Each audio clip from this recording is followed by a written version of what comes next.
Yes, mga boss, mga idol, mga sir. So, isang compressor naman yung ating titistingin natin. So, kagabi tinisting na to ng ating contractor. So, titingnan natin ngayon kung ano yung ating kondisyon ng ating compressor. So, palitan rin tayo ng contactor. So, yung nakaraan kasi may tama yung ating contactor. Kaya pinalitan muna natin. So okay naman yung ito yung kanyang pressure ngayon.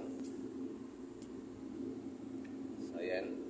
So ang gagawin natin, so itong isang wire ito nakakabit sa ating auxiliary sa E2. Ito yung nakakabit naman dito sa ating overload.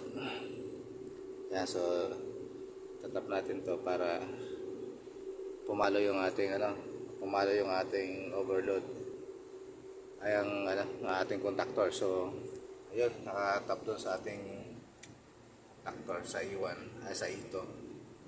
Tapos yung ating E1 naman kulay yellow, dito naman sa switch yan nakakabit. So tatap natin para mapanda natin yung ating compressor. So yan, samahan niyo po ako ating gagawin. So muna yan. So yan natin para safety. So patin mo natin itong breaker.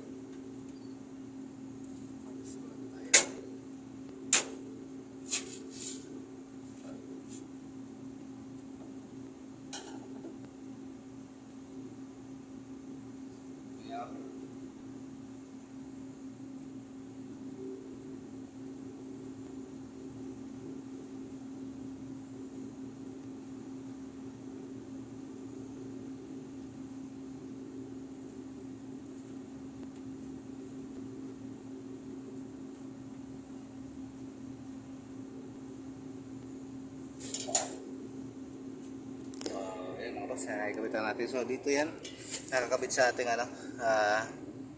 normally close yan. So hindi naman siya yan normally close. Ito naman sa kabila, ito normally open po in 0, dito NC. So normally close, tapos siya nakakabit yan. So subukan natin ng amperahe yung ating compressor. Tingnan natin kung okay ba.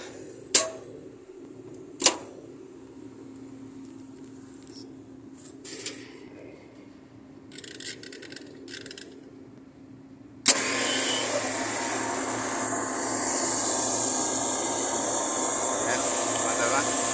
So amperahe natin ay 85.4, 83, mababa ba?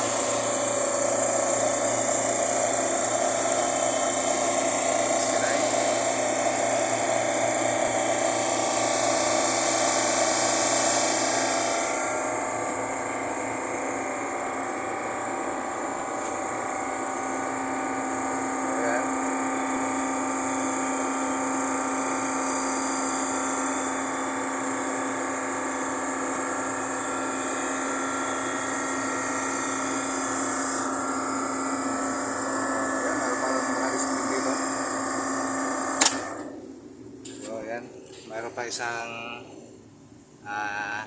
linya na naka-disconnect. So nakonectin niya rito yung LSB. So yan, buti nakita natin naka-disconnect yung ating LSB. So yan, at okay na yung ating amperahe din. Ano natin yung LSB natin. So yan mga boss, mga sir, salamat sa sama at magandang araw.